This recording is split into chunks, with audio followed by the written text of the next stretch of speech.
Hello, friends, and welcome to This Week in Adoption. I hope everybody's doing well. I hope that you have been listening and enjoying to all these. I hope you've been listening to and enjoying all of the Adoption Roadmap podcast episodes that have dropped. You guys, there have been some amazing conversations, and frankly, conversations that I wasn't sure were going to be that awesome to begin with, maybe because I didn't know somebody very well, or I just wasn't sure if the topic was going to be so interesting, have been so good, if I may toot my own horn. So go back and listen. For example, I did one with Kate Shanahan a couple weeks ago, or maybe last week, building resilience and embracing diversity. I just did one with Whitney Michael about going from domestic adoption to foster care adoption and talking about the fall throughs she's experiencing and the financials of adoption. And this is really cool stuff. And I mean, not cool. Losing a lot of money is not cool, let's face it. And it's stuff that you need to know if you're in the process or about to start the process. You get the point. Go back, watch, rate, review, because then that will, allow me to bring bigger and better guests and more people can listen to it. So, good morning. I hope you've had a wonderful week. It is Thursday morning when I record these. So, hello. Speaking of financing and the struggle of money, I do want to read some things from my community that came up about that exact topic of fundraising. So, let me get into it. And I would love to hear a win from anybody who has one. Let's see, one of my wins. Another single mom. Another single mama. Got matched. So exciting. Okay. The post says, we are really struggling with fundraising and finding that it's something that not a lot of people talk about. We have utilized a financial coach, applied to many grants, and haven't gotten any so far. Did garage sales over 2 summers to widely varied degrees of mild success. Hosted a fundraiser, 6 people attended. Have sold furniture and appliances online. Are doing a bake sale. Have set up an Adopt With Us crowdfunding page, taken on part-time jobs, made direct appeals to friends and family, requested money from our church, contributed into our own savings, and even asked one of our part-time employers to consider matching our summer income toward our adoption, yet still find ourselves over $30,000 shy of where most situations are that we are seeing. Wow, that's a lot. And I just want to applaud their efforts because these people are not giving up. So let's hear what some people had to say.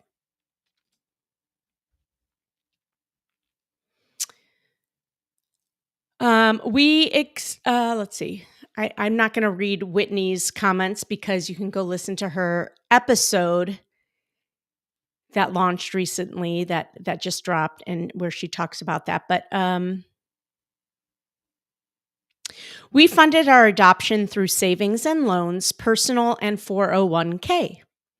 We also had to charge some of the travel costs to credit cards. What gave us relief is that as we pulled together the funding resources, we also drew out a 5-year plan to ensure everything would be paid back within that time. I love that. We didn't get much luck with grants, so we had to become comfortable with a 5-year plan that worked for us, but keep pushing and keep fundraising. Every dollar helps. Even if your fundraising funds only cover travel costs, that will bring big financial relief as you wait out ICPC, the Interstate Compact for Children Through Adoption.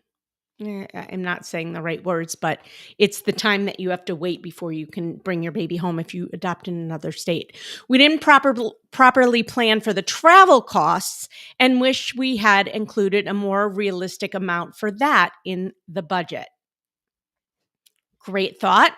Let me get a sip of coffee from my Best Boss Ever mug that I love. Clearly, I did not buy that for myself. If that's what you are thinking, if you are watching this live or on YouTube, you'll see what I'm talking about. It's still hot, so sorry for the sound effects. Okay.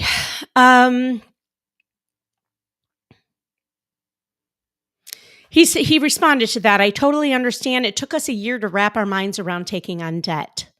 As you stated previously, the financial aspect of adoption isn't discussed enough, but is a huge part of the decision. Keep standing firm on what's best for you, and everything else will fall into place. You're doing an amazing job. We are similarly struggling with our puzzle fundraiser, still only a tiny drop in the bucket, but I did notice an uptick in contributions when I wrote a post fully outlining what adoption costs. Most people just had no idea. Great little tip. Somebody said I was blessed to have a solid income and savings, so I have paid a little less on my student loans than I planned at this point, but I didn't have to do any fundraising.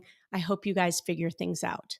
I hope this is helpful to you, because I find that all of these little nuggets and all of these little tips and tricks from people that are in the trenches right now, that's what I want to provide to you guys. Like, take that one little nugget out and be like, that's a great idea. And be like, I sound like I'm a freshman in college. And be like, yeah, that's a great idea. We were fortunate enough to both have adoption reimbursements through our jobs. One was $10K and one was $15K, which helped a ton. Check with your employers. Maybe you have adoption benefits too. Even though the funds weren't available until our son's adoption was finalized, check with your work and see if that's something they offer. And if it isn't, advocate for it. And I want to just plug in the Dave Thomas Foundation. I used to have a kit, and I think they still do, about how to advocate with your company to get adoption benefits. Even if it can't help you right now, it might help someone else in the same boat down the line. Great thought.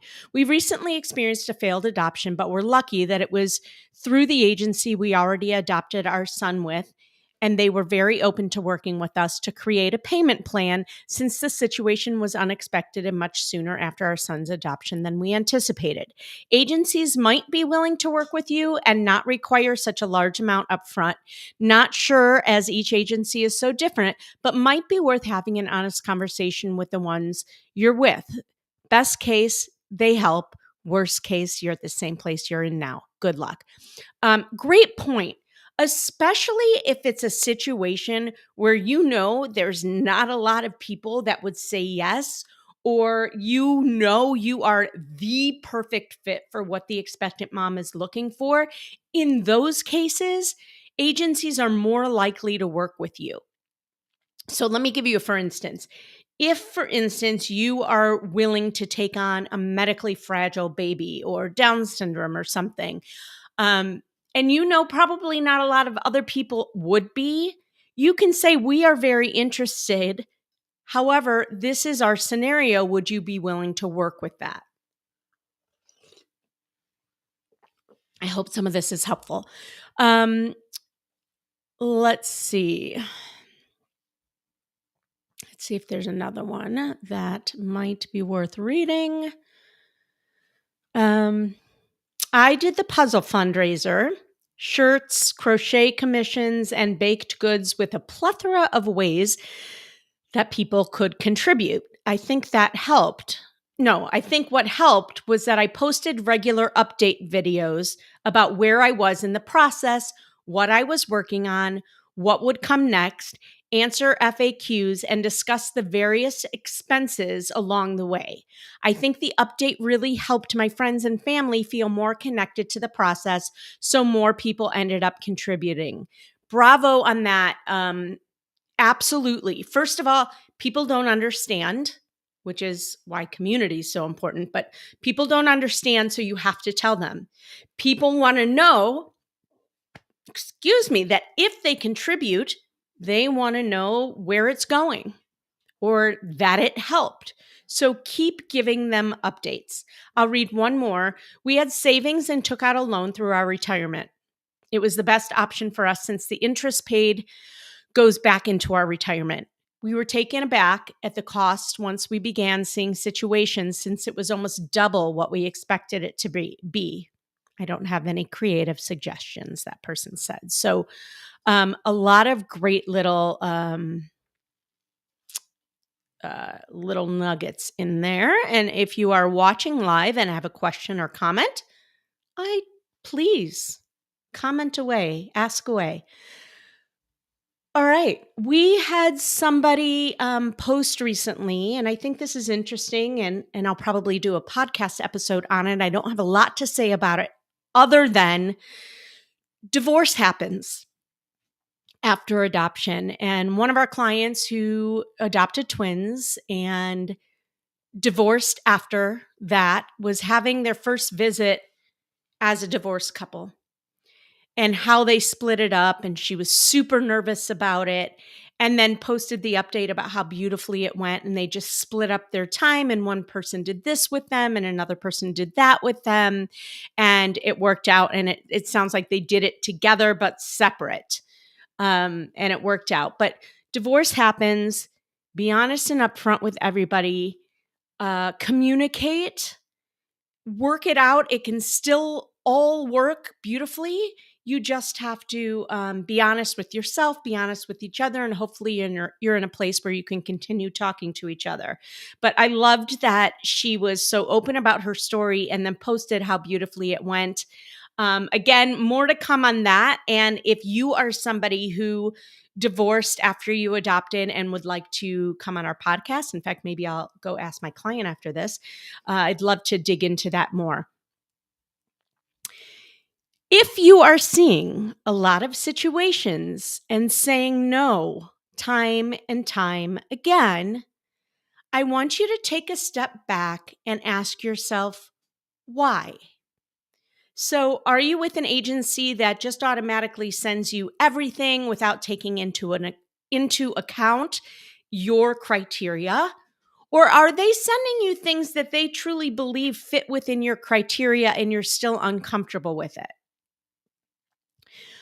Is there anything that you need to work through? Is it truly uncomfortable for you? Or is it just fear? Like, meaning, is it truly something you don't think you can handle? Or are you just scared? And if so, I want you to look inside yourself and work through that.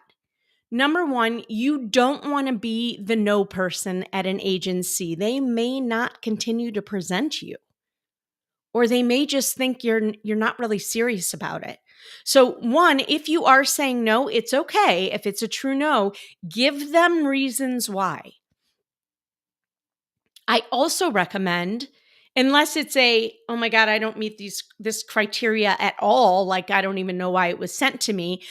If you are working with a consultant and you think it's a no, still share it with your consultant. It's really good to review together so that one, your consultant can understand why it's a no. Maybe they can educate you or push back a little bit, not to make you feel guilty about saying no. That's not the point of it, but to get to challenge you a little bit about your comfort zone, where your fear is creeping up, where past trauma might be creeping up for you, so that you can work things through the way that will be helpful for you in the future so that you can ultimately lead to a yes. So, one of the things that we provide to our families are trackers. We want you, and we think it's important for you to keep track of every situation you receive, whether you present it or not, and so that we can go back and look at, wow, you've been presenting a ton. You're saying no more than you're saying yes, or you're saying yes more than you're saying no. Either way, it's going to give us information that's going to be able to help you tweak things as you continue to move forward. So for instance, if you're saying yes more than no and you're just not getting picked, that tells me let's go look at your profile. Are there pictures that can be updated? Is there something that might be throwing an expectant mom off? Do you need to choose different agencies because the agencies you're at aren't doing what you need it to do? There's a lot of information that can be taken from tracking your efforts. Where did you sign up? What was the conversation like? What situations are you seeing? What did you say to that situation? What feedback did you get? All of that information is data that can help us help you as you continue moving forward.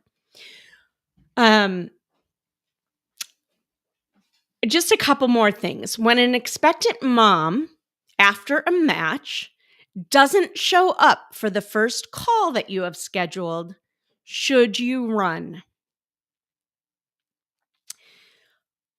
I had mixed feelings. I never like it when there is a scheduled appointment and mom doesn't show up. It scares me. I get a pit in my stomach. Our other consultant that is on my team, who has worked with expectant moms, birth moms for years prior to working with me, she tends to think it is very common for that first call for mom not to show up because fear really creeps in. That makes a lot of sense to me. I want you to have your radar up if that happens and give her a second chance. I just had that happen with one of my families. Actually, it's the single mom who just matched. The first call, expectant mama didn't show for, and she got nervous and she said, "Should I run?" And I was like, it's so hard, right? Because you never know. We've seen everything. We've seen moms cancel everything, never show up, never have a phone call, never want to see you, talk to you, whatever. You think for sure it's going to fail. And then sure enough, she calls when she's ready to give birth.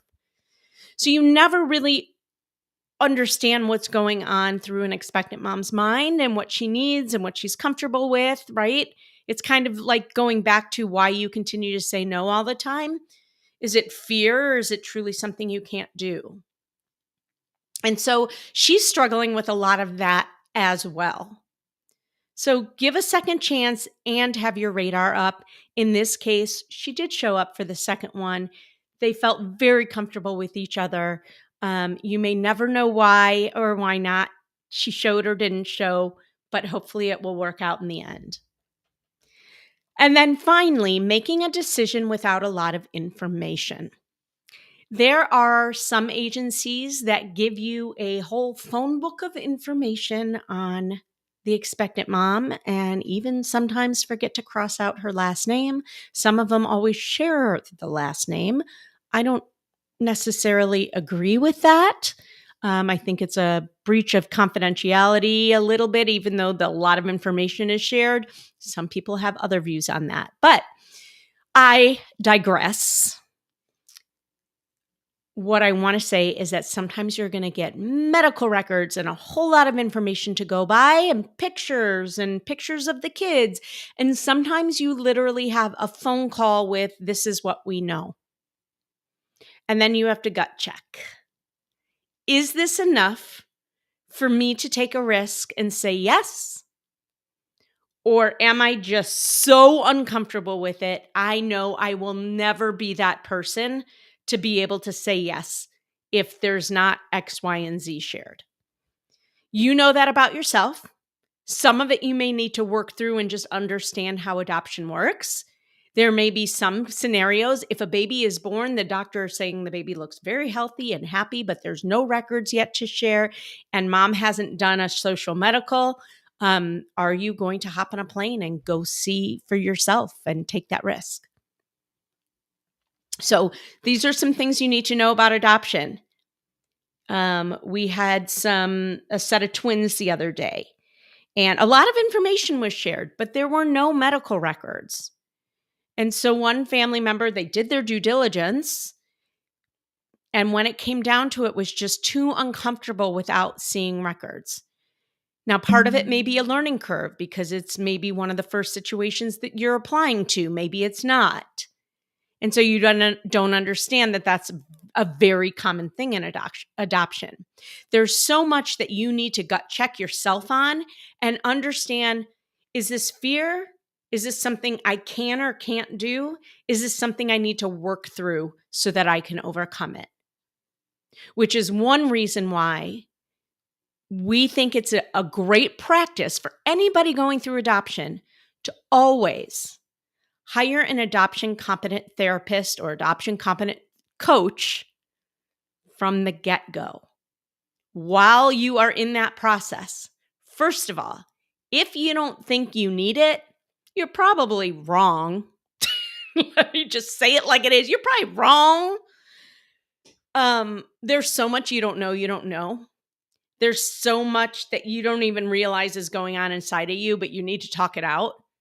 And there's so much that's going to come up that you don't even realize. So it's never a matter of if, it's a matter of when. You are going to want to have somebody in your back pocket to call and hop on a call with and talk through whatever you're going through, which is one of the reasons at RG Adoption Consulting, we have monthly in-house circle of support calls with an adoption competent therapist. We think that's really important, if nothing else, because I know 95% of our families are not going to go hire a therapist that we recommend to them because they don't think they need it. So if that's the case, at least let me bring it to you. Show up to understand why you might need it. And if you don't know what to say, call one up and just say, I once heard this was a good idea. I have no idea why, but we're going through the adoption process. If you're watching me, I'm on the phone. I'm pretending I'm on the phone. If you're not, you'll imagine it. I don't know why I need you. Can you enlighten me? They will be very happy to. And with that, go find your therapist and work through your shit and have a great week. I am off to Chicago. I don't know when you'll be listening to this, but it is July right now, and I'm about to send my son off for a month at overnight camp and go spend a week in Chicago, my other home away from home, see some of my peeps, maybe enroll my son for his new school. I think it's probably time to do that, get my shit together. And that's all she wrote. So tune in next week for another episode of This Week in Adoption. Toodaloo. Bye.